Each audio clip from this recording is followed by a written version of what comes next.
Bonjour à toutes et à tous. Je voudrais avant tout remercier le bureau du Sénarbica pour cette confiance et cette marque de considération. C'est un honneur pour moi de présenter cette session, cette deuxième session autour du thème de la politique, la mise en place des politiques et des procédures d'archivage. Je voudrais ici rappeler que je suis chef de service des archives et de la documentation à la Banque de développement des États de l'Afrique centrale, qui est une institution financière internationale chargée de financer le développement des pays membres de la communauté économique et monétaire de l'Afrique centrale, la CEMAC. Le siège de la banque est à Brazzaville, mais elle a des représentations nationales dans les 6 pays de la CEMAC, c'est-à-dire le Tchad, le Congo, la République centrafricaine, le Gabon, la Guinée équatoriale et la République du Congo. Je ferai cette présentation sur la mise en place des politiques et des procédures avec un brin de retour d'expérience, ce que nous avons eu à mettre en place au sein de la banque et la méthodologie que nous avons adoptée pour l'élaboration et la validation de cette politique d'archivage. Donc, c'est une présentation PowerPoint qui va se dérouler conformément au plan que nous avons retenu. Je vais partager avec vous mon écran, mon diapo. Je ne sais pas si tout le monde le voit. Oui, parfait. D'accord. Merci beaucoup.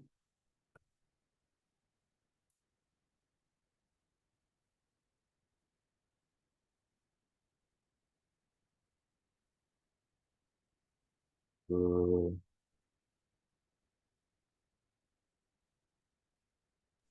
J'arrive pas à dérouler. Une minute, je vais arrêter et les partager.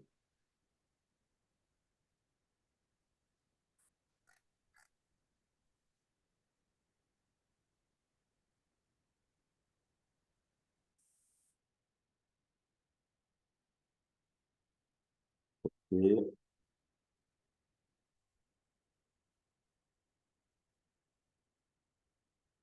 elle ne déroule pas, je ne sais pas pourquoi.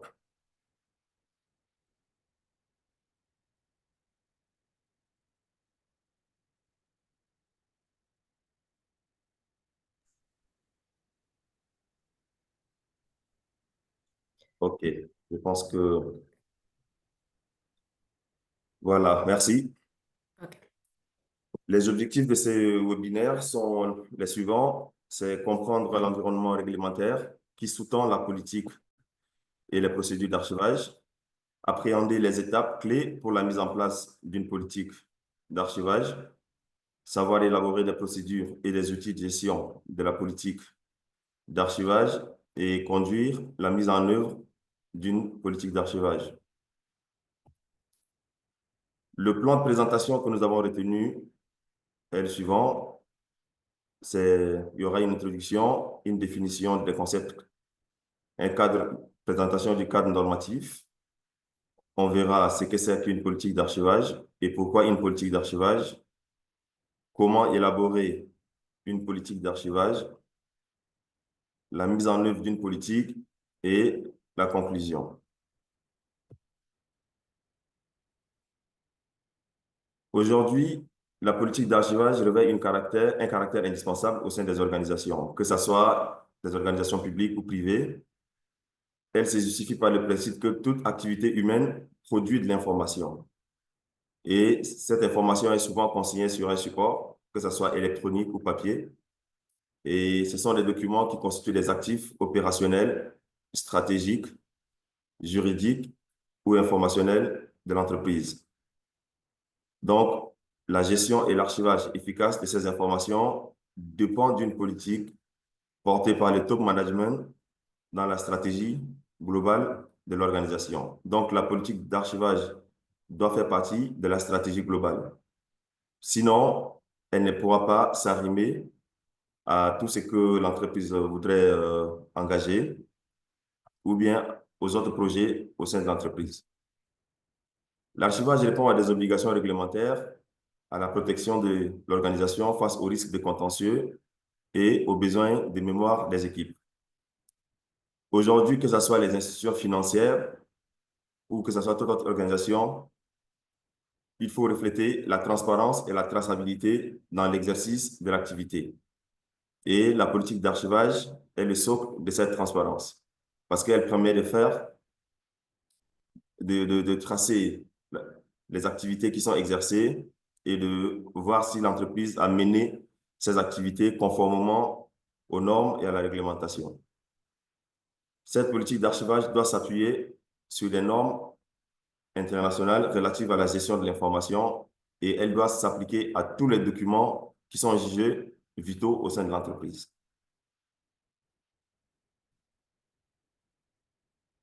Qu'est-ce qu'une politique d'archivage? La politique d'archivage, c'est un document stratégique qui définit les objectifs et les orientations globales d'une institution relative au mode de gestion des documents d'activité formellement exprimés par la direction. Il faut que la politique d'archivage soit formelle, il faut qu'elle soit actée, il faut qu'elle soit diffusée. Tant qu'elle n'est pas formellement exprimée, la mise en application de cette politique posera problème. Donc, il faudrait vraiment veiller à ce que cette fois, elle soit formellement exprimée. Elle décrit aussi un ensemble de principes directeurs, de règles, de méthodes et de recommandations techniques.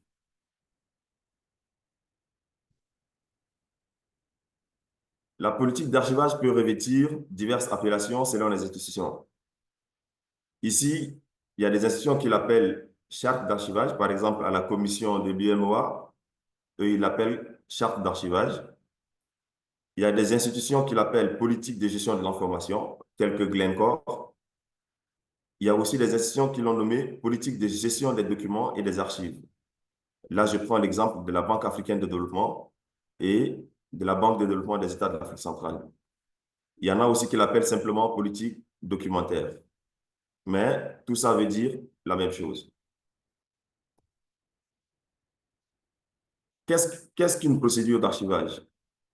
Une procédure d'archivage peut être définie comme un ensemble de règles formalisées qui détaille étape par étape l'enchaînement des tâches à réaliser par les acteurs impliqués dans l'archivage, ce qui permet de gérer le cycle de vie des documents depuis leur création, leur conservation et leur destruction ou leur conservation finale.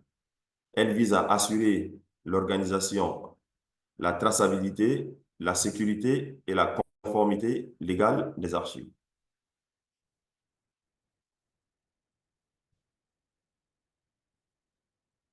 Nous allons voir le cadre normatif de la mise en place de politiques de gestion de l'information.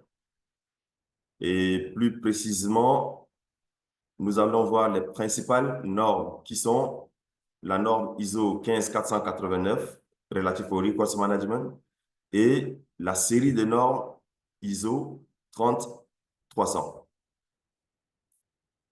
Je vois Estelle qui vient de se connecter. on va continuer avec la présentation. Oui. Oui, bonjour à tous. Je vous ai pris de court et désolé. Alors, je vois que OK. vous êtes déjà bien avancé. Oui, effectivement. On va dire bienvenue à tous à ce webinaire organisé bien sûr par la branche régionale Afrique centrale du Conseil international des archives, la CENARBICA, qui, ce mois d'avril, a programmé plusieurs sessions de rencontres pour discuter des problématiques qui tournent autour des pratiques archivistiques. Et là, nous sommes justement à la deuxième session qui est axée sur la mise en place des politiques et procédures de gestion des archives et le cas des archives bancaires. Je pense que, Pazani, je vais vous laisser poursuivre.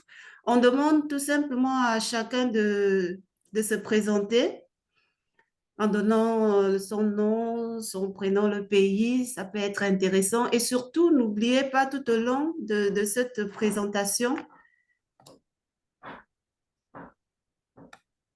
Allô, vous m'écoutez? Oui, D'accord. on t'écoute, Estelle. N'oubliez pas, tout au long de cette présentation, le QR reste ouvert pour toutes les questions, des apports, des contributions.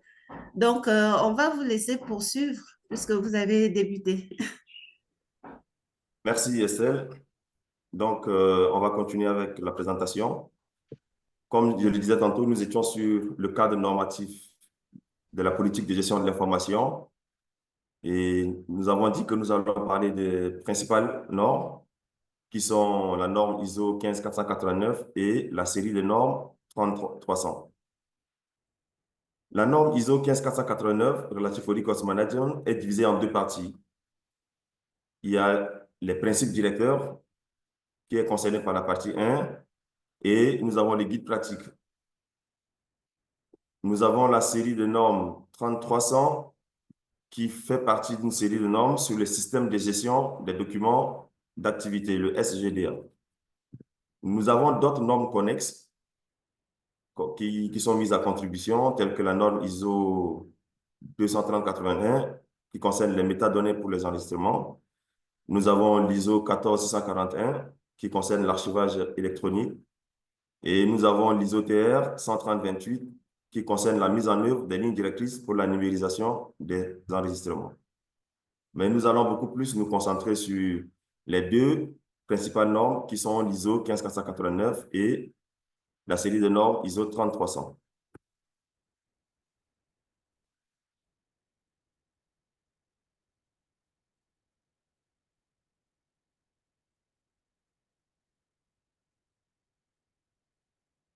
La maîtrise de la norme ISO 15489 sur le records management est la pierre angulaire pour toute personne ou toute institution qui voudrait mettre en place un système de gestion documentaire parce qu'elle détaille la méthodologie d'élaboration et elle détaille comment faire, quelles sont les différentes étapes pour élaborer un système de gestion documentaire.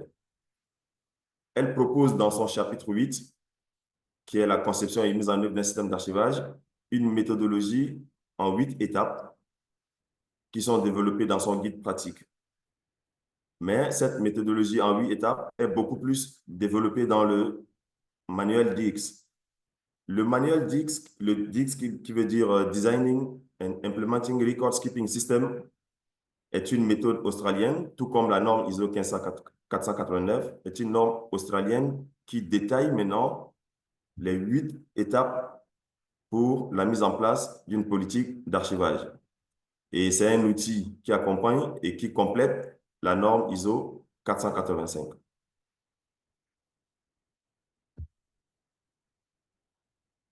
La série de normes ISO 30300 sur le système de gestion de documents administratifs spécifie les exigences relatives à un système de gestion de documents d'activité lorsqu'une organisation doit démontrer son aptitude à créer et à maîtriser les documents à partir de ses activités.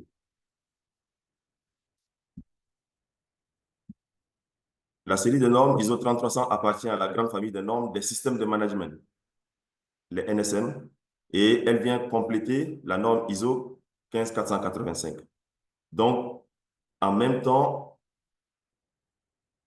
la norme ISO 15485 peut permettre la mise en place d'un système d'archivage, mais on va faire aussi recours à des méthodes qui sont dans la norme ISO 3300. Le système de gestion de documents administratifs et le resource management, même s'ils visent des objectifs et des portées et des fonctionnalités différentes, ils partagent des similitudes et ils se complètent.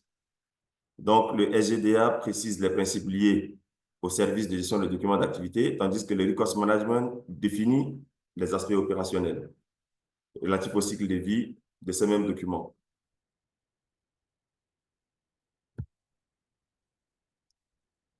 Pourquoi mettre en place une politique d'archivage? Ça, c'est la question principale de notre webinaire d'aujourd'hui. La mise en place d'une politique d'archivage n'est pas seulement valable pour les institutions financières.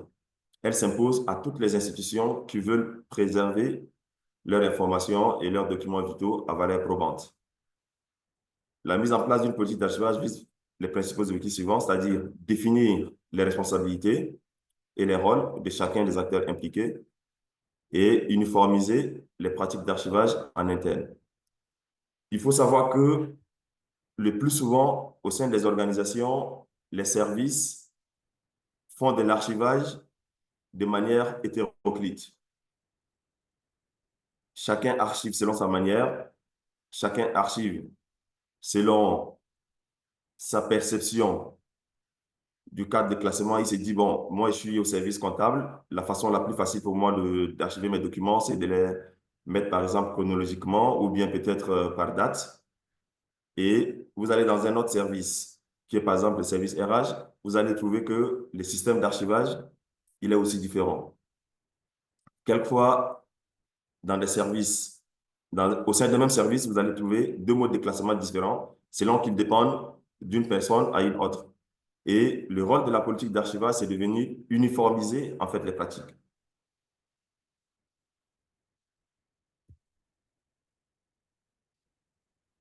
Comment élaborer une politique d'archivage? Nous avons dit qu'elle est aussi importante au sein d'une entreprise publique que privée. Et la mise en place d'une politique, elle ne s'improvise pas. Il faut une méthodologie, il faut des règles, il faut avoir des notions de gestion de projet, il faut avoir développé des soft skills parce que vous pouvez être un bon technicien, un bon archiviste, mais si vous n'avez pas des soft skills tels que la communication, tels que l'art de la persuasion ou bien le... Bon, en tout cas, hein, il y a beaucoup de la rigueur, ça sera compliqué de développer un système d'archivage et de mener le projet de bout en bout. Donc, pour élaborer une politique d'archivage adaptée aux spécificités de votre organisation ou de notre organisation, la norme ISO 15485 et la méthode DIX nous proposent les 8 étapes. On va voir les 8 étapes. Ça consiste en quoi? Ici, nous avons la première étape qui est l'enquête préliminaire. La deuxième étape consiste à analyser les activités de l'organisme. La troisième étape consiste à identifier les exigences archivistiques au sein de votre organisation. La quatrième étape, c'est l'évaluation des systèmes existants. Le plus souvent, quand vous arrivez dans une structure, même s'il n'y a pas de politique, le fait de ne pas avoir une politique est déjà une politique. Donc, vous allez essayer de voir si les pratiques existantes, elles sont normées, comment est-ce que les gens font pour classer les documents, quels sont les outils qui ont été mis avant, est-ce que ces outils répondent à certaines exigences. Donc, vous allez évaluer le système existant. La cinquième étape consiste à l'identification des stratégies archivistiques. La sixième étape, c'est la conception du système archivistique. La septième étape consiste à la mise en œuvre du système. Et la dernière étape est le suivi du système. C'est vrai que 8 étapes, c'est beaucoup. Et en réalité, certaines étapes, elles se recoupent, telles que l'enquête préliminaire et l'analyse de l'activité de l'organisme. C'est presque la même activité. Donc, l'étape 1 et l'étape 2, même l'étape 3, avec les deux autres étapes, consiste à faire la même chose. Donc, nous avons voulu résumer un peu les 8 étapes dans le cadre de l'élaboration de la politique d'archivage que nous avons menée au sein de la banque. Et nous avons défini 3 étapes essentielles. À partir de 8 étapes, nous les avons résumées en 3 étapes essentielles. La première étape, c'est l'analyse de l'organisation. La deuxième consiste à la conception de l'organisation future. Comment est-ce qu'on veut que le système d'archivage puisse être dans le futur? La troisième consiste à la mise en œuvre de la solution. Nous allons voir tout cela dans un tableau. Nous avons le tableau ici qui détaille le contenu des 3 étapes. Donc, la première étape qui consiste à l'analyse de l'organisation, c'est en un mot l'audit documentaire. Avant de mettre en place une politique d'archivage, il va falloir forcément faire un audit pour voir qu'est-ce qui va, qu'est-ce qui ne va pas, quels sont les flux documentaires. Vous allez cartographier les flux documentaires. Vous allez analyser les activités, c'est-à-dire aller au sein de chaque unité opérationnelle, voir comment est-ce que chaque direction travaille, quelles sont les activités, quelles sont les différentes procédures. L'activité commence où et elle finit où. Ça vous permet de connaître exactement comment est-ce que sont produits les documents. Après, vous allez recueillir les exigences archivistiques, comment les gens font les classements. Est-ce qu'il y a une traçabilité autour des documents qui sont produits? Est-ce qu'il n'y a pas de traçabilité? Est-ce que les services ont un système homogène de classement? Il faut aussi analyser les outils existants. Ça, c'est la première étape. La deuxième étape consiste à la conception de l'organisation future. En fait, c'est la définition de la politique. Donc, comment concevoir l'outil? Comment concevoir le référentiel documentaire? Comment concevoir le plan de classement? Comment concevoir les procédures? Et elle concerne en même temps les documents électroniques que les documents physiques. Lorsqu'on met une politique en place, on ne peut pas dire qu'elle est faite uniquement pour les documents physiques. Non. La politique d'archivage, elle couvre tous les périmètres, documents physiques et documents électroniques. La troisième étape, comme nous l'avons dit, consiste à la mise en œuvre de la solution. Comment déployer la politique d'archivage? Donc, on essaie de voir est-ce qu'il y a de l'existant au sein de l'entreprise, quels sont les flux qui sont récurrents, comment se font les recherches. Et lorsqu'on déploie cette politique, après, on fait un suivi. On forme le personnel, on accompagne au changement et on fait le suivi documentaire, le suivi de l'application de la politique. Ici, on a un tableau qui résume les 3 étapes que nous avons suivies pour mettre en place la politique d'archivage au sein de la banque. Nous allons essayer de voir en détail en quoi consistent ces 3 étapes. Étape 1, analyse de l'organisation. L'objectif ici, c'est d'appréhender et de maîtriser l'organisation. Tant qu'on ne maîtrise pas l'organisation au sein de laquelle on travaille, on ne peut pas mener à bien une politique de mise en place d'un système d'archivage. Soit on peut le faire, mais l'efficacité va poser problème. Qu'est-ce qu'on fait? On analyse d'abord tout ce qui est documentaire, c'est-à-dire l'organigramme.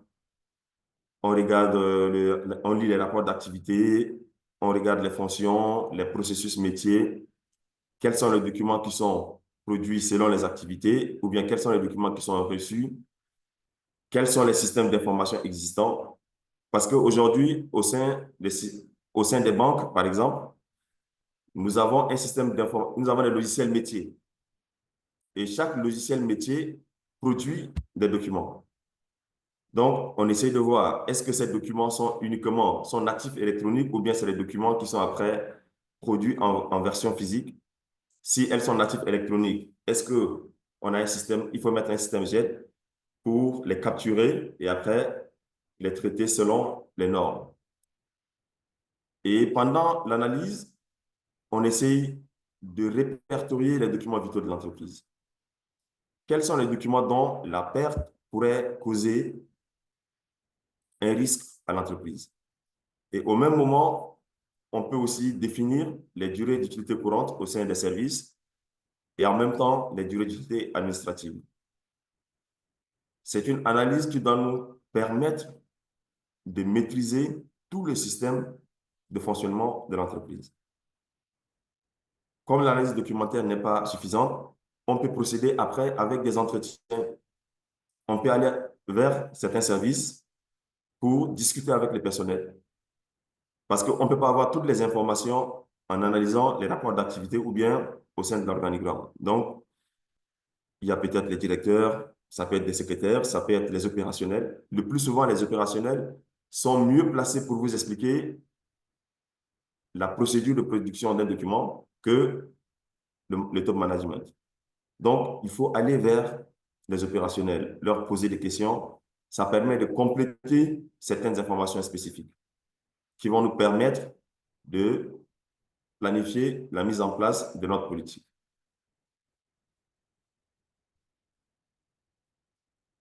Pendant cette étape, il faut aussi analyser l'environnement réglementaire de l'organisation. Aujourd'hui, nous avons le plan WADA, nous avons qui donne beaucoup d'informations sur les durées de conservation, c'est-à-dire les prescriptions légales. S'agissant des banques, il y a aussi BAL qui, qui réglemente le système bancaire. Donc, l'environnement réglementaire est très important.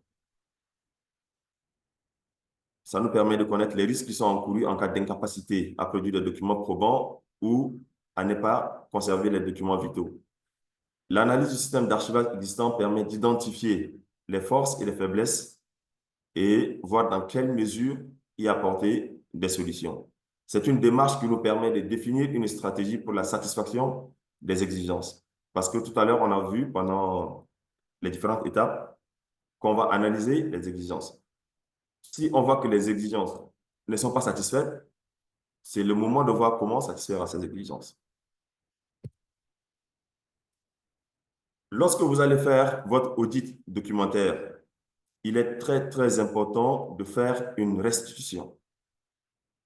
C'est-à-dire, vous faites l'analyse, vous notez ce qui va, ce qui ne va pas, vous faites un diapo et vous convoquez, soit ça peut être un comité, vous voyez le soutien, votre soutien managérial, vous lui dites, j'ai fini de faire mon audit et je voudrais faire une restitution. Ici, nous avons une capture d'écran de la restitution des résultats de l'audit des pratiques d'archivage au sein de la banque que nous avons fait. Ça, c'est en mai 2017. Et cette restitution a porté sur 5 parties, c'est-à-dire les concepts fondamentaux, parce qu'il y a des concepts archivistiques qui ne sont pas compris par tout le monde. Et c'est très important de rappeler ces concepts et d'expliquer au personnel afin qu'ils comprennent. Aujourd'hui, quand vous parlez d'un fonds documentaire, quand vous parlez de la théorie des trois âges, bon, je dis n'importe quoi, ou bien la provenance de l'information, beaucoup ne comprennent pas. Donc, il faut expliquer les concepts fondamentaux. Il faut aussi montrer que vous avez compris l'institution dans laquelle vous travaillez. Ici, la deuxième partie, on a dit la BDAC en un clin d'œil. Ça veut dire que selon votre analyse, vous faites un petit résumé de l'organisation. On a un état des lieux des archives. Après, on a les forces et les faiblesses du système et les actions à entreprendre.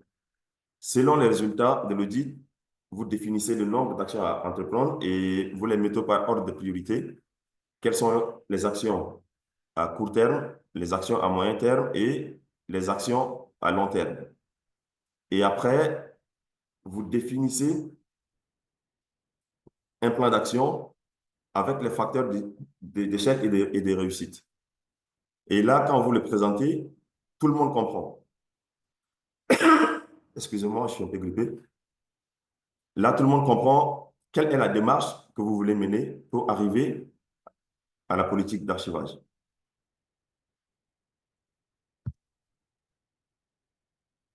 Ici, nous avons une capture du contenu de notre diapo que nous avons fait pour la restitution. Vous allez voir que dans les facteurs de réussite, nous avons parlé de l'engagement managérial. Pour réussir votre politique d'archivage, il faut avoir le soutien du management. Quand vous n'avez pas un soutien et à un bon niveau, c'est très difficile de mener à bon port le projet. Donc, vous demandez le soutien managérial et à un moment, vous pouvez demander peut-être un mandat ou une lettre de mission officielle qui vous donne mandat d'aller travailler dans tous les services afin de collecter les informations et de maîtriser ce qui se passe à l'intérieur afin de bien planifier votre politique. Nous avons ici aussi parlé de l'état des lieux, c'est-à-dire la mise en place d'une équipe projet. Ça, c'est très important. Tant que vous ne mettez pas en place une équipe projet, ça ne veut pas dire que vous ne pouvez pas mener à bon port votre politique, mais il y aura des moments où vous serez confronté à des difficultés. Parce que vous ne pouvez pas, vous n'êtes pas seul à élaborer la politique. Il y a des services qui sont concernés, tels que l'expertise juridique. Il y a aussi les utilisateurs. Donc, nous, on a demandé la mise en place d'une équipe projet avec 5 profils, c'est-à-dire un coordonnateur qui peut être dans le management. Nous avons la coordination du projet qui peut être le profil archiviste. Nous avons demandé un juriste dans l'équipe projet et un représentant par unité opérationnelle.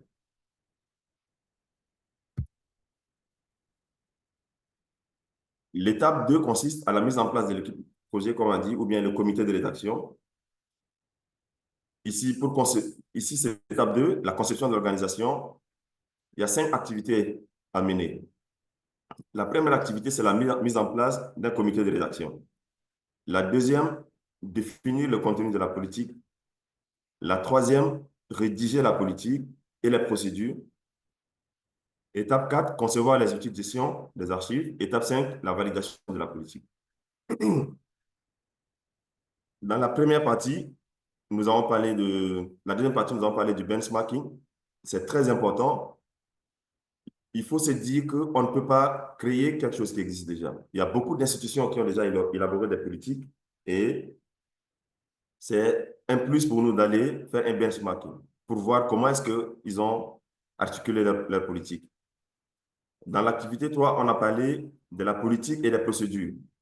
Entre parenthèses, pourquoi? Parce qu'il y a des entreprises qui font uniquement une politique d'archivage et ils vous font un manuel de procédures à part. Ça veut dire que les deux sont séparés. La politique et le manuel de procédure. D'autres entreprises font le tout en un, c'est-à-dire politique et procédure. Maintenant, ça dépend de l'organisation interne. Par contre, chez nous, on a fait d'abord la politique et les procédures à part. Ici, on voit l'activité 1, la mise en place du comité de rédaction. Nous avons mis ici 3 directions qui sont concernées. Il y a la direction du système d'information, il y a la direction juridique et la direction dont le service des archives dépend. Donc, nous avons demandé un comité de rédaction et ça a été acté. Et ça, c'est très important. C'est vrai que pour obtenir la mise en place peut-être d'un comité de rédaction, il faut savoir convaincre le top management et leur expliquer pourquoi mettre en place un comité de rédaction.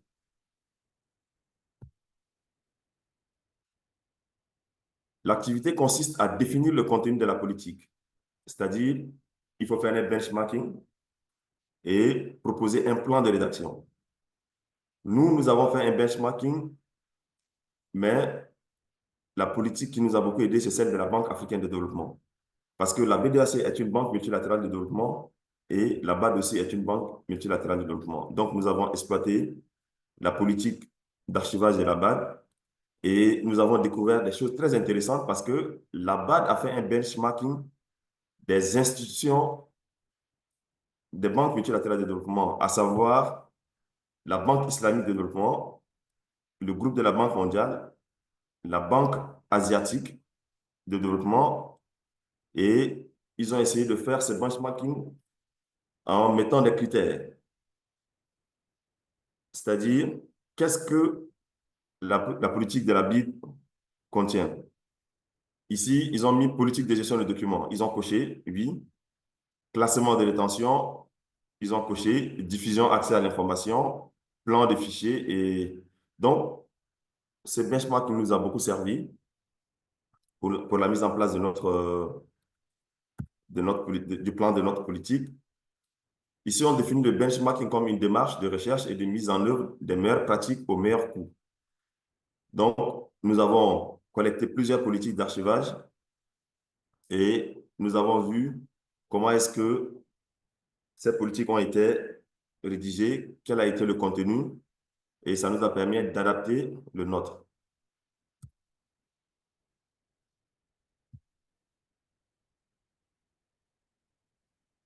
L'activité 2 qui consiste à définir le contenu de la politique. Ici, nous avons retenu quelques chapitres importants de notre politique.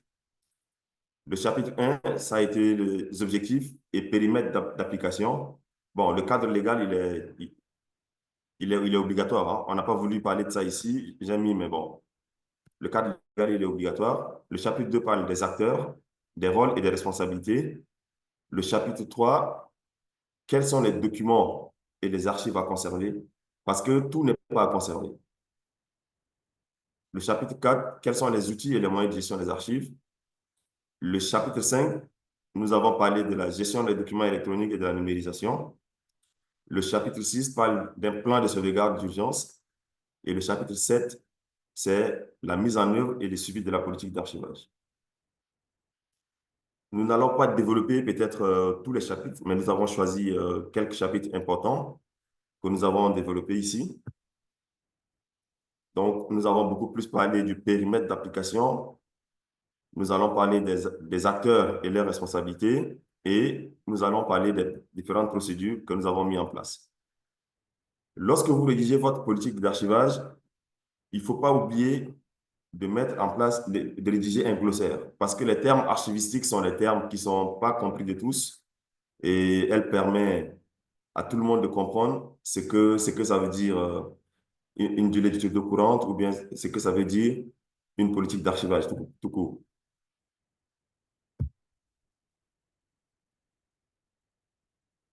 Ici, on va vous parler du périmètre et du champ d'application de la politique.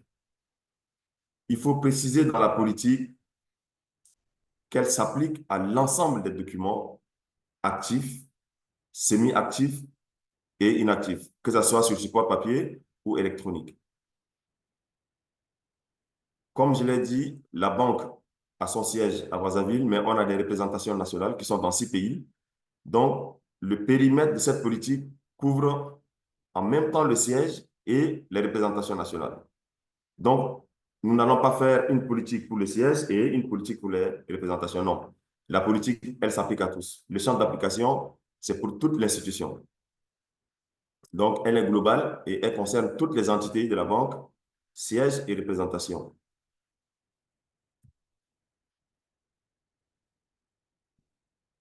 Ici, nous parlons des acteurs, de leur rôle et des responsabilités. Dans une politique, la définition des rôles et des responsabilités est très, très importante.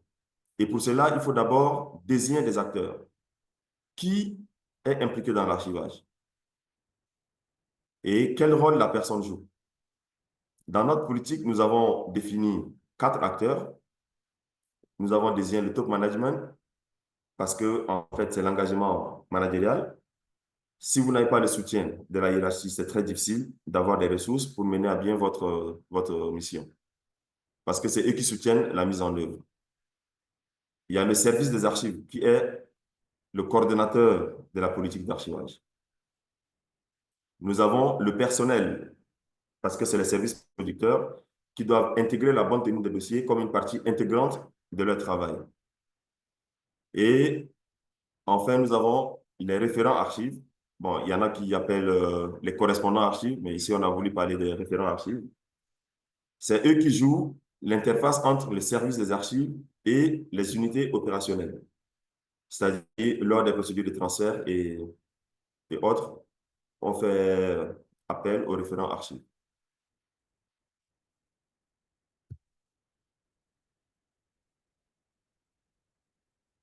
Dans cette partie, nous parlons des procédures d'archivage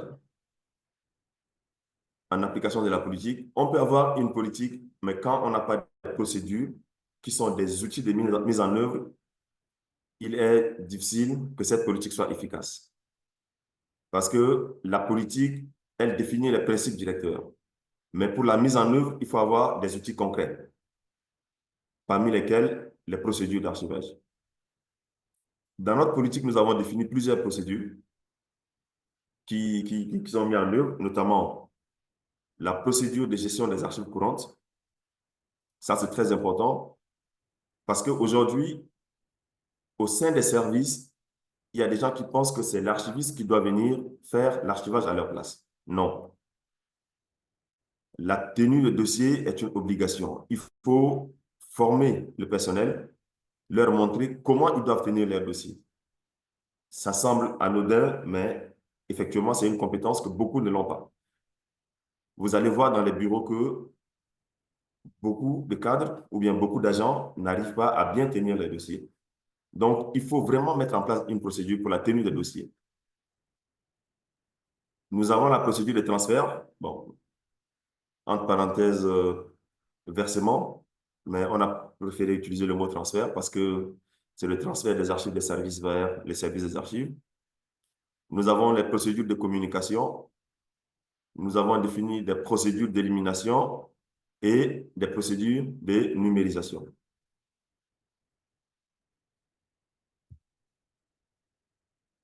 Ici, on a une capture d'écran de notre procédure que nous avons mis en place, c'est-à-dire la procédure des transferts des archives. Vous voyez les acteurs qu'on a définis dans notre politique ont un rôle à jouer dans la procédure. Ici, nous avons les agents, nous avons les référents archives et nous avons les services des archives. Chacun a un rôle à jouer.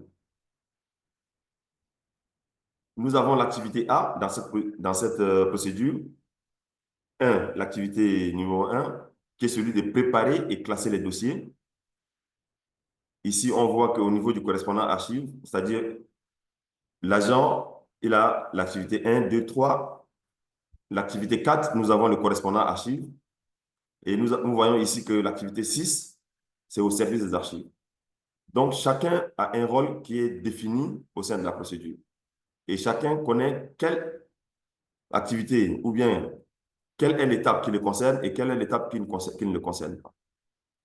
Donc, ici, on a dit les procédures d'archivage. Pour chaque procédure, on déroule l'énoncé, on définit les acteurs et on cartographie les étapes.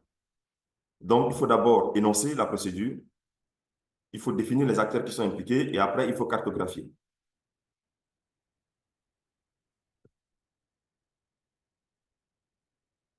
Nous sommes toujours à l'étape 2, conception de l'organisation future, et l'activité 4, concevoir les outils de gestion des archives.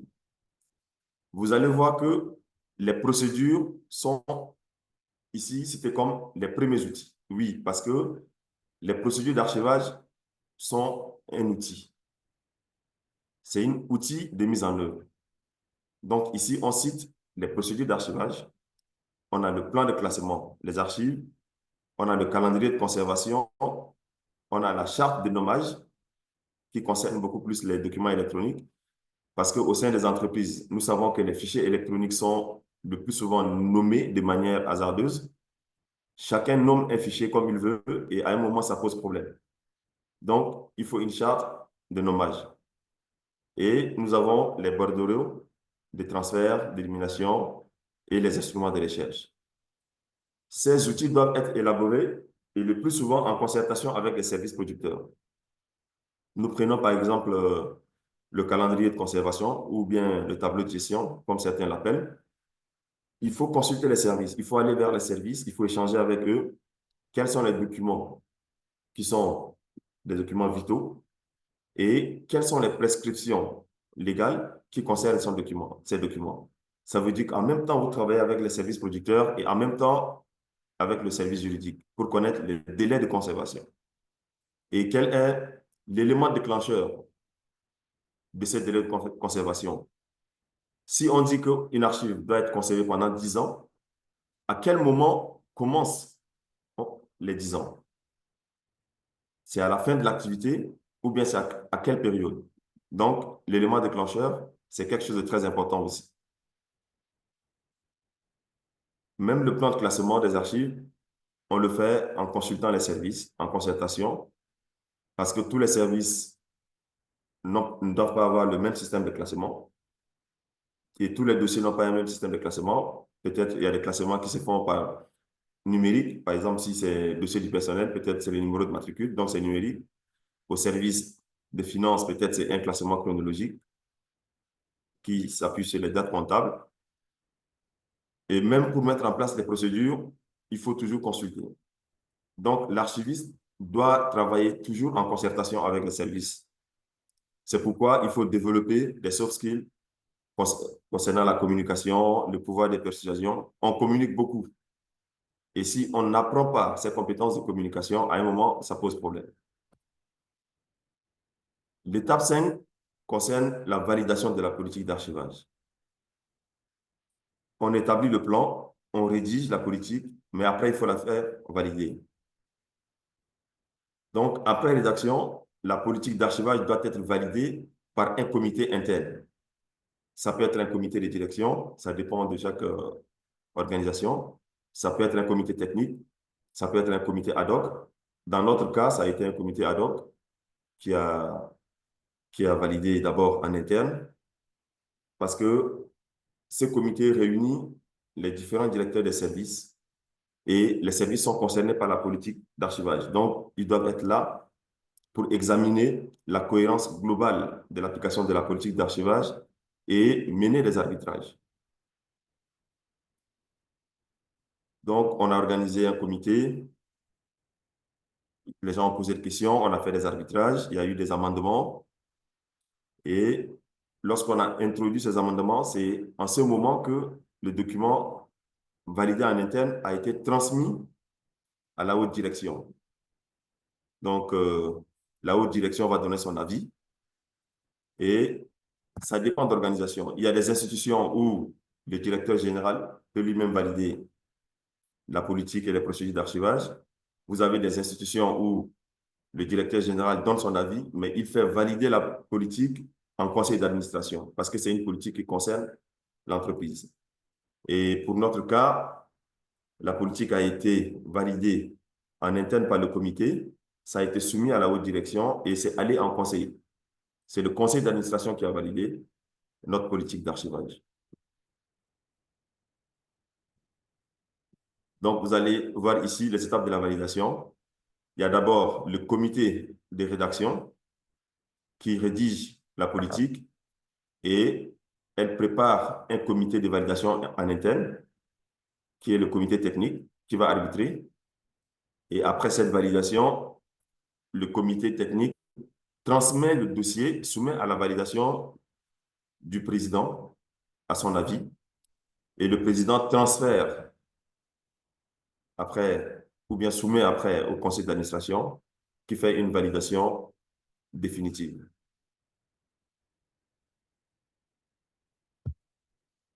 Ici, nous avons une capture d'écran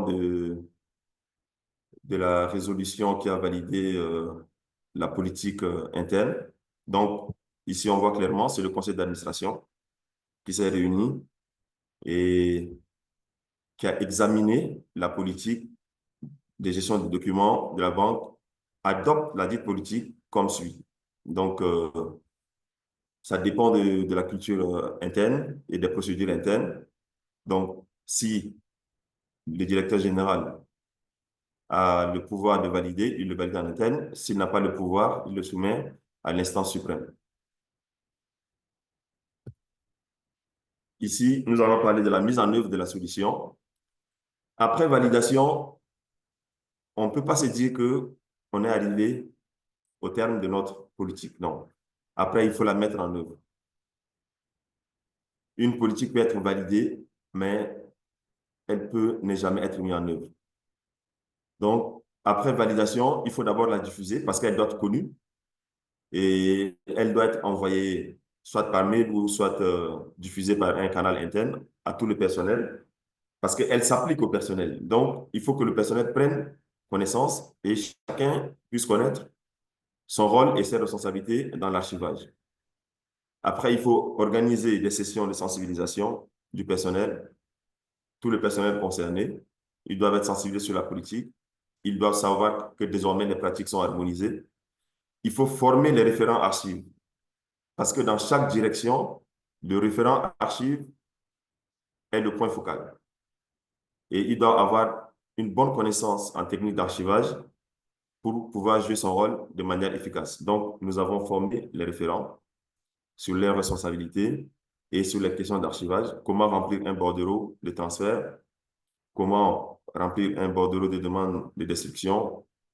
Donc, ça, c'est des séances de formation qu'il faut planifier, il faut rédiger et il faut les mettre en œuvre.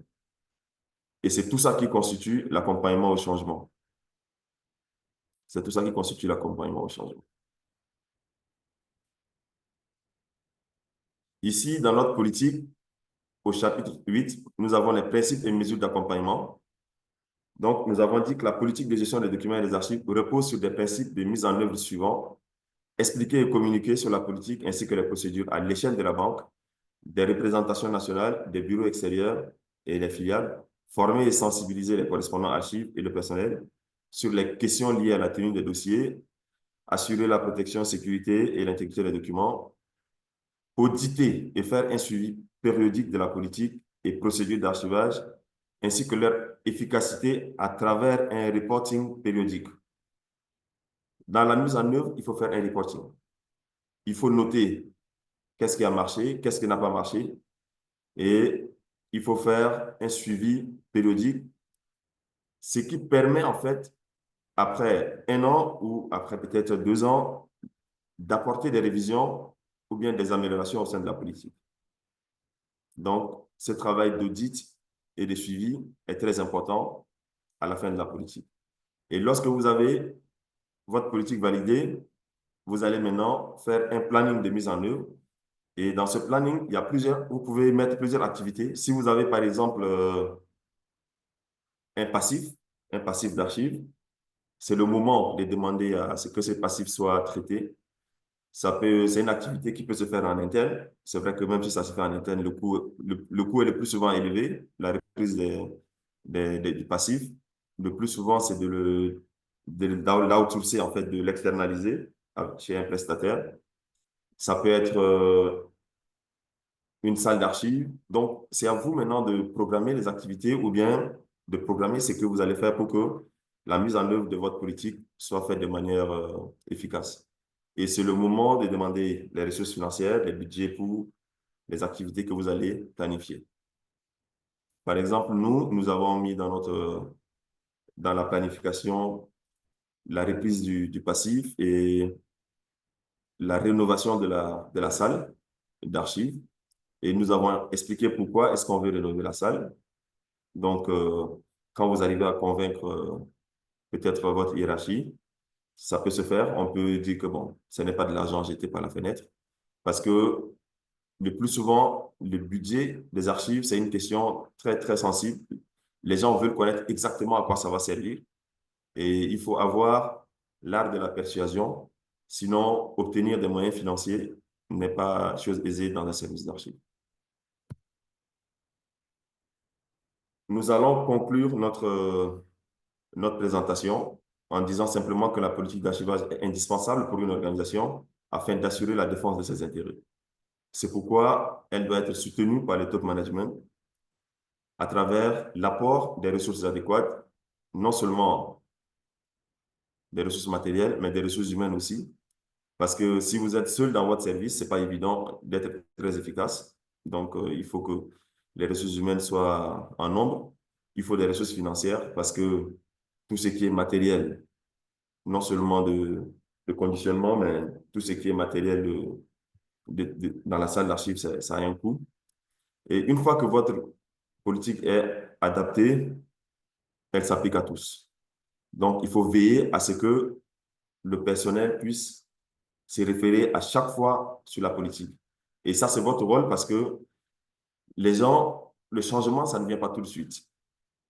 Donc, il faut toujours sensibiliser, il faut toujours aller vers le personnel, il faut toujours faire des actions de formation pour que en 5, 6, 7 mois ou bien la première année, votre politique puisse être adoptée et afin qu'elle soit opposable au personnel dans certaines circonstances. Donc ici, c'est juste un exemple. Vous avez par exemple une vue de la salle d'archives quand on était arrivé et après la validation de notre politique, nous avons fait un plaidoyer pour que cette salle soit refaite et après, nous avons obtenu une salle qui est comme ça. Donc là, on est en train de faire tout ce qui est reprise de l'existant et qui seront conservés dans cette salle qui a été remise à niveau. Merci beaucoup. Donc, s'il y a des questions-réponses, on va tenter de répondre. Merci. Euh, alors, merci à tous et grand merci à notre collègue Pazani pour cette brillante présentation. J'ai d'abord envie de m'acquitter d'une tâche parce que le webinaire a débuté avant moi. Alors, qui est Pazani? Il est tchadien résident en République du Congo pour des raisons professionnelles. Donc, Pazani Younous est archiviste titulaire d'un master professionnel en sciences de l'information et de la documentation de l'université Cheikh Anta Diop de Dakar, donc au Sénégal, avec une spécialisation en ingénierie documentaire. À son actif, il remplit 22 ans de pratique professionnelle. Ancien directeur des Archives nationales du Tchad, consultant, formateur et chef de projet pour plusieurs organisations et entreprises publiques et privées, et occupe actuellement le poste de chef de service des archives et de la documentation à la Banque de développement des États de l'Afrique centrale à Brazzaville. Je ne sais pas si le collègue a quelque chose à compléter dans cette biographie. Non, merci Estelle. Merci pour la présentation. Je pense que je n'ai pas quelque chose à ajouter. Alors, nous allons donc passer aux questions. On a noté quelques questions. Toutefois, concrètement, Panzani, j'ai bien envie de savoir comment se déroule la collaboration avec les autres archivistes, sachant que votre banque est représentée dans les autres pays de l'Afrique centrale. Alors, comment se passe la collaboration? Peut-être également que ça va répondre à la question d'un collègue qui s'appelle, attendez, Papi Iboula, qui estime que la présentation a été trop théorique et qu'il aurait voulu que ce soit pratique. Donc, de façon pratique, essayer un peu de nous présenter, de nous expliquer comment se déroule cette collaboration entre vous. OK, merci Estelle. Si peut-être je peux reprendre votre question, c'est comment se déroule la collaboration entre les archivistes qui sont au siège et ceux qui sont en représentation? Oui, exactement. D'accord. En fait, je voudrais d'abord ici préciser que Aujourd'hui, on n'a pas encore d'archiviste en représentation. Donc, l'archiviste du siège, c'est lui qui quelquefois, peut-être, peut faire des tournées pour voir comment est-ce que les documents de la banque sont gérés au niveau des représentations nationales. Comme c'est des représentations qui ne sont pas encore très représentatives, la production documentaire n'est pas assez consistante et le suivi est le plus souvent en représentation. Nous avons désigné les assistantes de direction comme référents archives.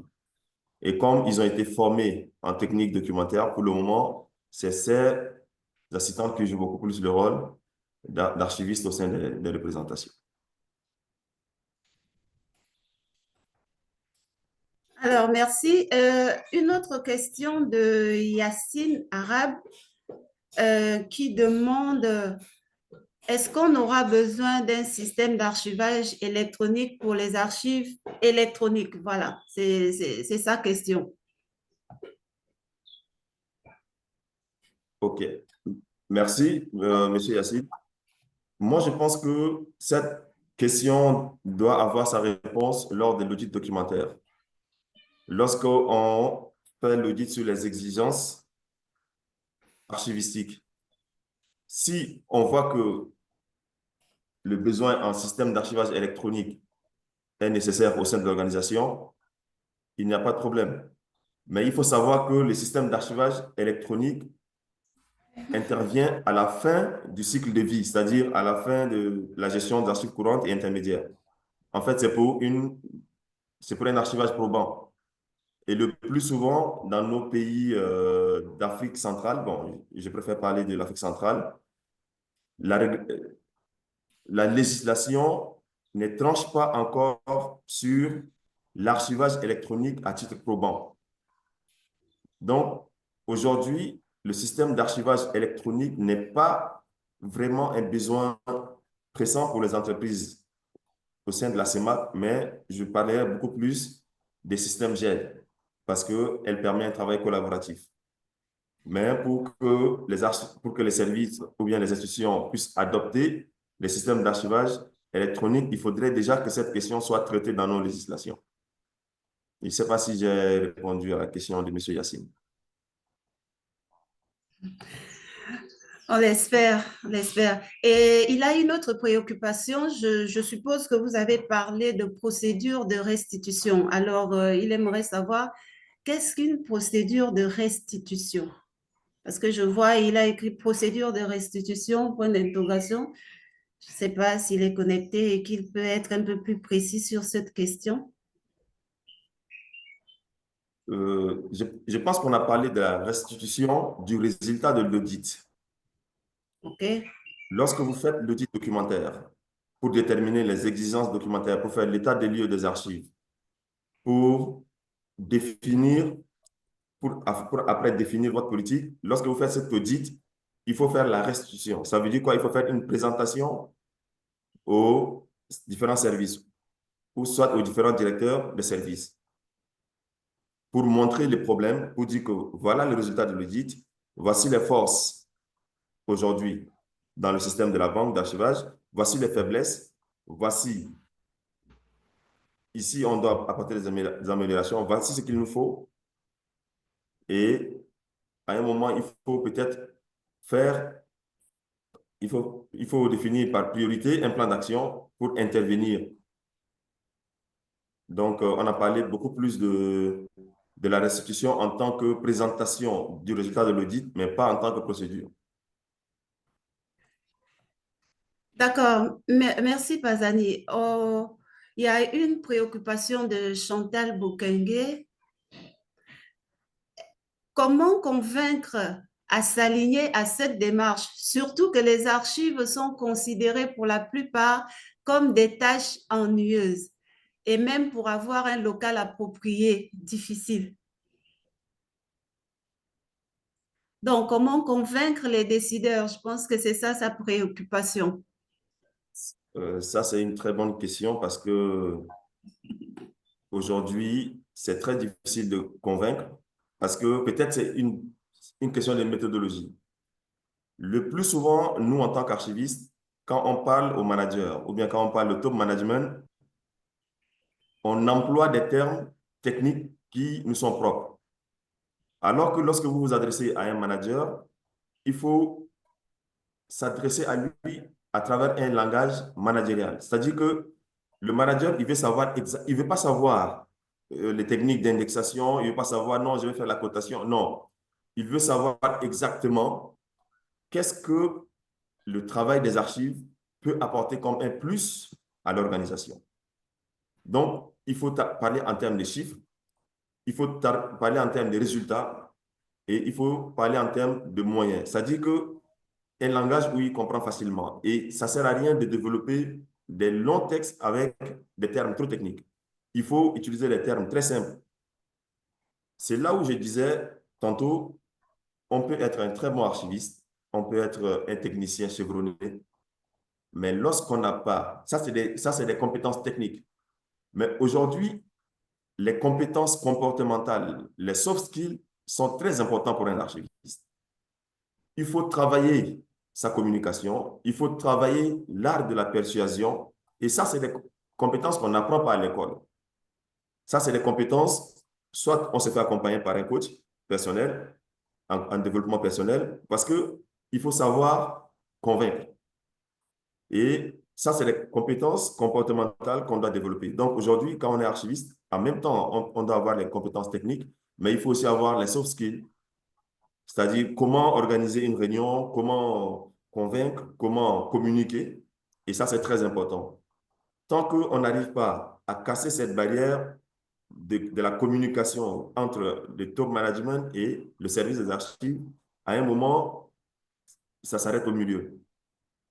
Donc, c'est de développer en fait des techniques de communication et c'est de développer l'art de persuasion et de se savoir comment montrer l'avantage des archives en des termes très simples. Merci. Merci. Nous poursuivons notre partie questions-réponses avec Mohamed Traoré qui demande combien de temps pour mettre en place cette politique. Donc, vous avez pris combien de temps pour mettre cette politique en place? Franchement, cette question de temps, elle est très importante.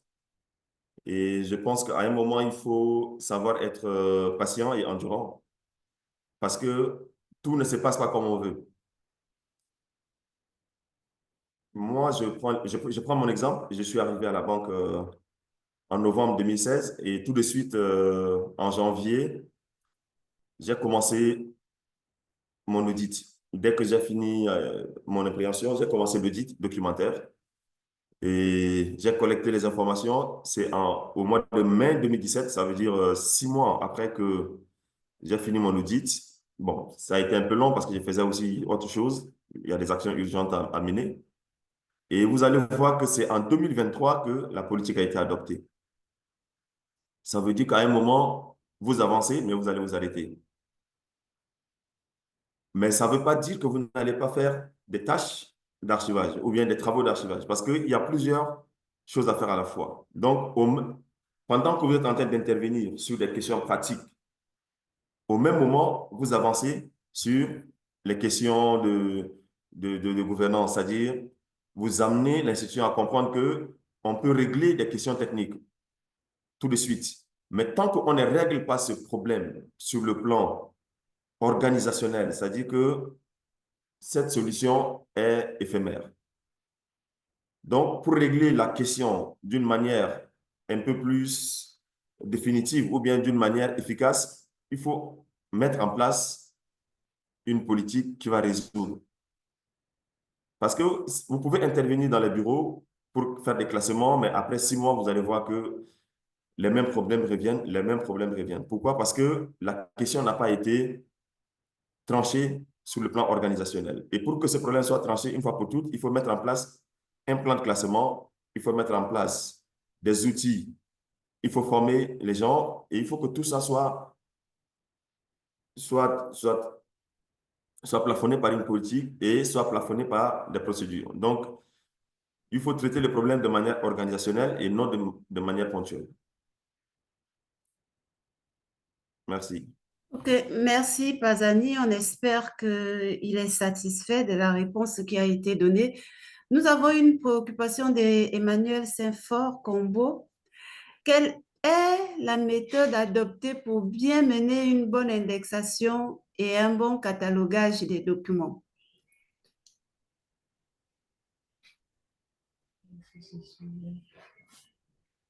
Merci. En Hmm. fait, aujourd'hui, quand on parle d'indexation des archives, moi, je pense que la question, c'est une question purement technique et ça dépend. Ça dépend. Est-ce qu'on veut une indexation sommaire ou bien on veut une indexation approfondie? Tout dépend de la méthode d'organisation ou bien c'est de la méthode de travail.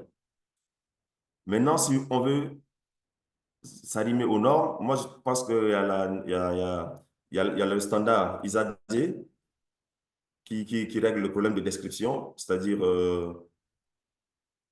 l'ISAD donne 7 ou 8 champs à remplir. Donc, vous remplissez les 8 champs, c'est-à-dire le titre du document, la date du document, les mots-clés, peut-être le producteur. Mais moi, je pense qu'il faut s'arrêter à l'essentiel. Pour une bonne indexation, il faut s'arrêter à 3 ou 4 champs. Producteur, le nom du document, la date du document et peut-être des mots-clés. Mais si vous avez un logiciel qui vous permet de faire peut-être de faire une gestion de vos archives physiques, essayez de voir qu'est-ce qu'on demande dans ce logiciel. Bon, le plus souvent, le logiciel, c'est vous qui donnez les spécifications techniques, hein. Si vous voulez une indexation approfondie, vous appliquez strictement la norme ISAD. Si vous voulez une description qui vous est propre, peut-être que vous appliquez simplement 4 ou 5 champs essentiels.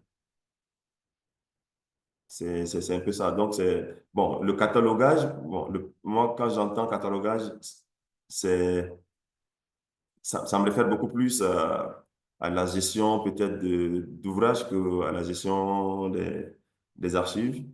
Je préfère peut-être parler de la description et de l'indexation, en fait. Oui, on suppose que Merci. le collègue doit être sûrement documentaliste ou Oui, exactement. bibliothécaire. Oui. Alors, on poursuit avec la question de Jean-Claude Massy. Au-delà de la politique d'archivage, comment la circulation des documents se fait au niveau de la BDAC? En d'autres termes, est-ce que les documents d'archives vous sont systématiquement versés au service des archives? Merci. Je salue en passant Jean-Claude Mbassi depuis le Gabon. En fait, il faut savoir que le versement n'est pas systématique. Les services, le plus souvent, c'est que lorsqu'il manque d'espace de stockage, qu'ils font appel à vous. Donc, lorsqu'on fait appel à nous, tout de suite, on sait que bon, il y a peut-être un problème d'espace et il faut libérer les documents pour en produire d'autres. Mais dans notre politique, nous avons défini une collecte, en fait. Une collecte chaque 6 mois, ça veut dire que tous les 6 mois, on va vers les services, on dit qu'on est venu collecter les archives en faisant de manière rigoureuse avec en remplissant des bordereaux de collecte ou bien des bordereaux de transfert. Mais pour le moment, c'est beaucoup plus le service qui appelle, hein. C'est le service qui appelle. On veut faire des transferts. On dit, bon, patientez, on va faire ça selon les normes. Donc, on imprime des bordereaux et puis on fait les versements.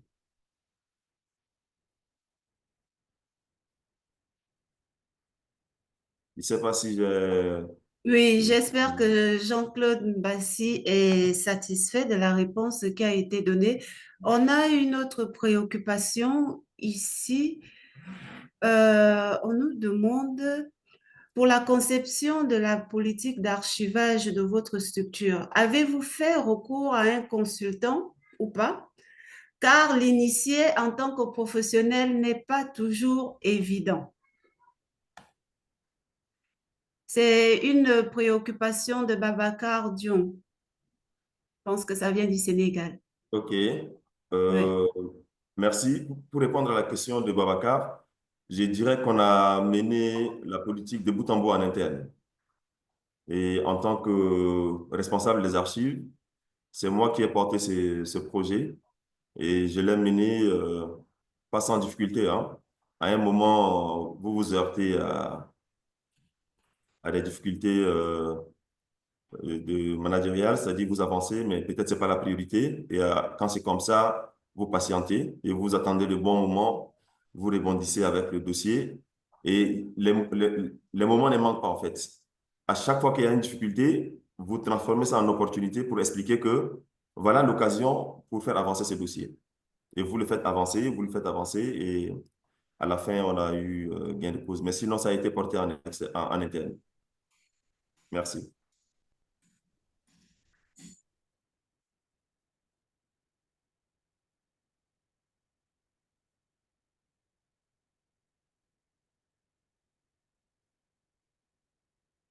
Je ne sais pas si vous m'écoutez.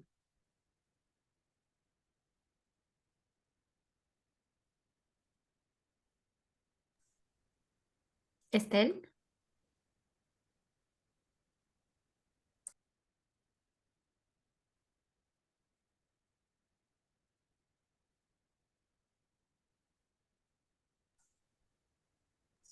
Allô?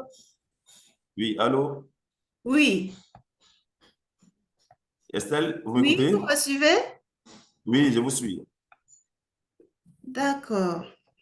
Je disais, il y a Adama Soumao qui demande le plan de classement doit être le même à l'échelle de la banque. Est-ce que le plan de classement doit être le même à l'échelle de la banque? Parce qu'il arrive que le plan de classement diffère d'un service à un autre. Comment ça se OK, présente chez vous? merci.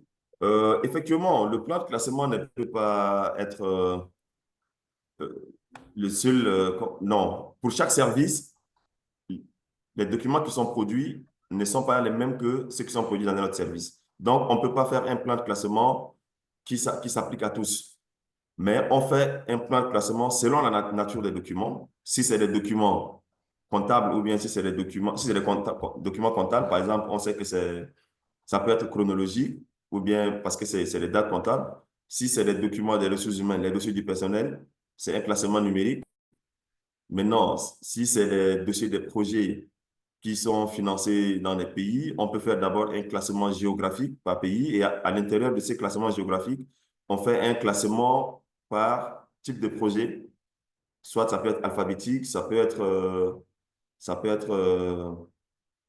ouais, géographique ou alphabétique en fait. Donc, le plan de classement, il n'est pas le même dans toutes les directions. C'est un seul document, mais pour chaque unité organisationnelle, on a un plan différent pour ça.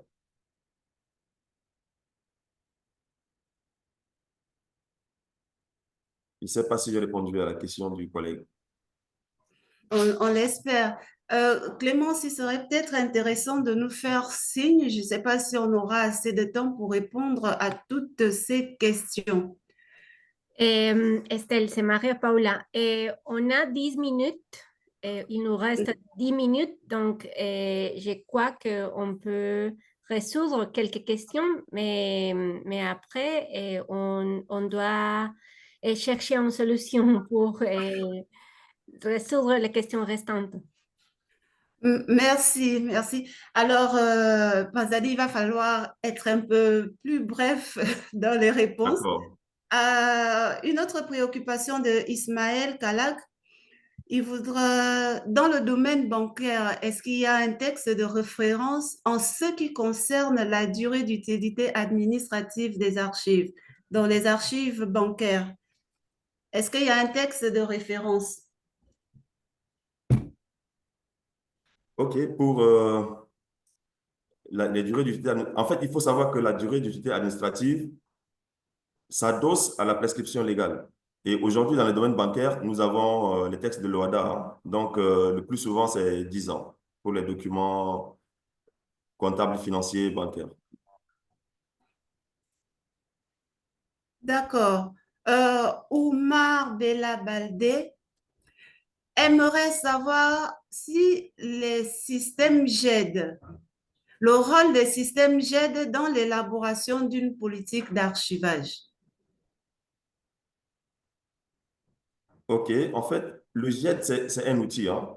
Le JET, c'est un outil et il faut être convaincu de son utilité dans votre institution. Si vous pensez que une JED est importante pour être déployée, vous faites les termes de référence et il faut convaincre le management afin de l'acquérir. Donc, le JET n'influence pas la politique. Le JET est un outil, en fait. Donc, il faut beaucoup plus voir la JET comme un outil, mais pas comme un élément principal de la politique. OK, nous poursuivons comme il nous reste à peu près 5 minutes. Véry Mobembo, quelles sont les informations pertinentes qui doivent nécessairement ou impérativement apparaître dans une politique? Ce qui est très important dans une politique, c'est de définir les acteurs et les rôles, les acteurs et les responsabilités. Tant qu'on ne définit pas les responsabilités et on ne définit pas les acteurs qui sont impliqués dans l'archivage, je pense que la mise en œuvre ne sera pas efficace. D'accord. Donc, si on retient, vous disiez, il faut définir les acteurs et puis, on vous suit, Les rôles et les responsabilités. les acteurs, leur La rôle gestion du et cycle leurs de vie du responsabilités. document. D'accord. Jessie Maduka, quelles sont les difficultés rencontrées dans la gestion des archives de la banque? On sait que l'argent n'aime pas le bruit. Les difficultés, bon, les difficultés en tant que telles, c'est aujourd'hui notre plus gros problème, c'est le passif, hein. C'est le passif depuis la création de la banque. La banque aura 50 ans cette année. Donc, il y a un énorme passif que nous sommes en train de vouloir gérer. Mais la gestion courante, on a mis en place des outils qui nous permettent de fluidifier la gestion d'ici un an. Et Mohamed Traoré, il aimerait savoir si vous avez bénéficié d'un sponsoring fort pour faire avancer le projet. Si oui, de qui? Absolument. Le premier sponsor, c'est le président, hein. C'est le premier dirigeant de la banque. En fait, on a eu le soutien de la haute direction et c'est ce qui nous a permis d'avancer. Sans ce soutien, je pense que ça ne serait pas évident de faire aboutir ce projet jusqu'à son terme. Et Yacine Arabe qui pose une autre question. Que pensez-vous des versements des dossiers vivants, à l'exemple des dossiers crédits? Bon, c'est vrai, nous, notre banque, on fait le financement du développement, c'est toujours un crédit. Donc, les dossiers, c'est des dossiers très sensibles. Donc, ils sont gérés un peu dans les services, le plus souvent au service juridique, la conservation dans des coffres un peu, dans des coffres forts. Donc, je pense que ça, c'est une question qui est prise en charge dans le service juridique de la banque.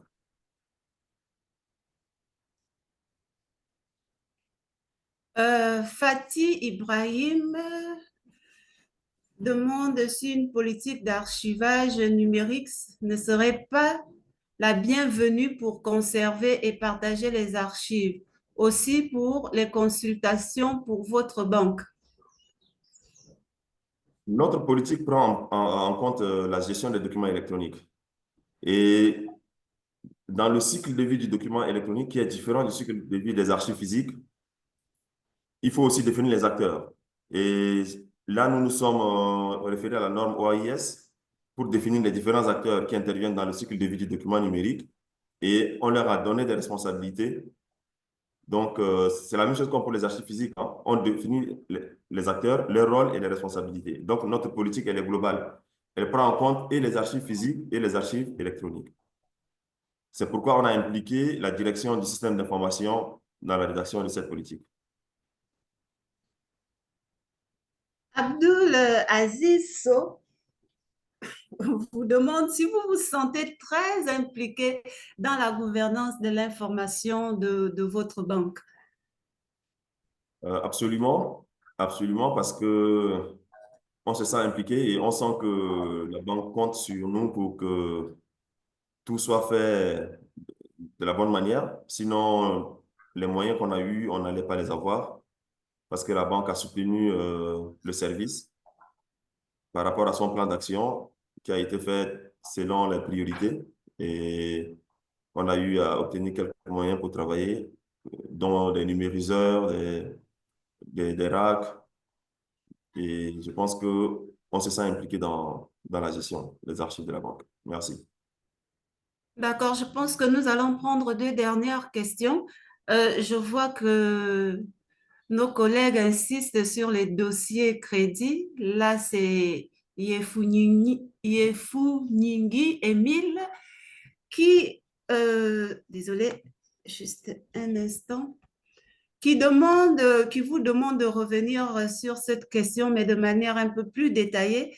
Quels sont les détails de conservation des dossiers crédits que vous appliquez chez vous?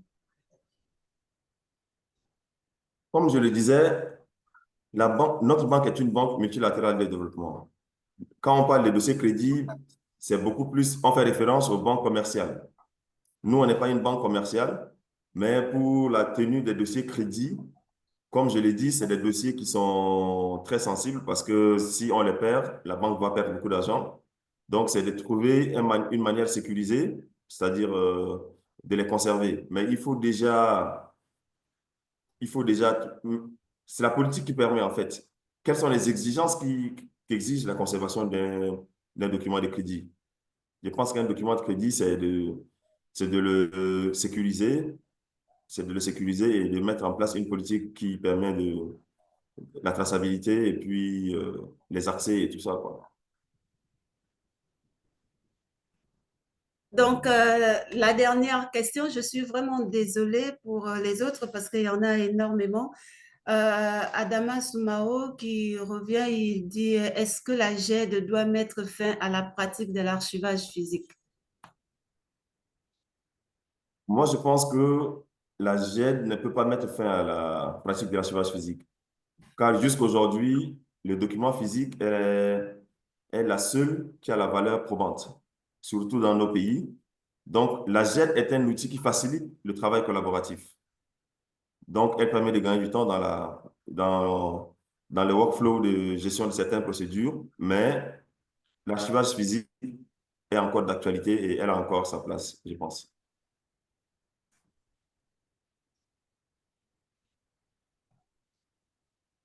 Euh, je pense, je pense que nous sommes arrivés au terme de cette présentation. Merci à Panzani. Merci vraiment à toutes ces personnes Merci, qui étaient Isabelle. connectées. Grâce à vos questions, vos apports, vous avez enrichi considérablement les débats du jour. Il faut rappeler que la Sénarbica a programmé ce mois d'avril une série de rencontres. Aujourd'hui, c'était la deuxième session. La semaine prochaine, on va se retrouver sur un autre thème, sur l'IA, dans l'intelligence artificielle. On espère que vous serez aussi nombreux. Alors, moi, je suis Estelle Obé, épouse Gessi, donc j'étais chargée justement de conduire les débats aujourd'hui. Et on espère vous revoir. J'étais en compagnie, bien sûr, de Pazani et également les techniciens du Conseil international des archives à qui nous disons déjà merci pour tout ce qu'ils font, déjà pour promouvoir l'archivistique au niveau mondial en Afrique et en Afrique centrale de façon particulière. Alors, merci beaucoup et on espère se retrouver très bientôt. Au revoir.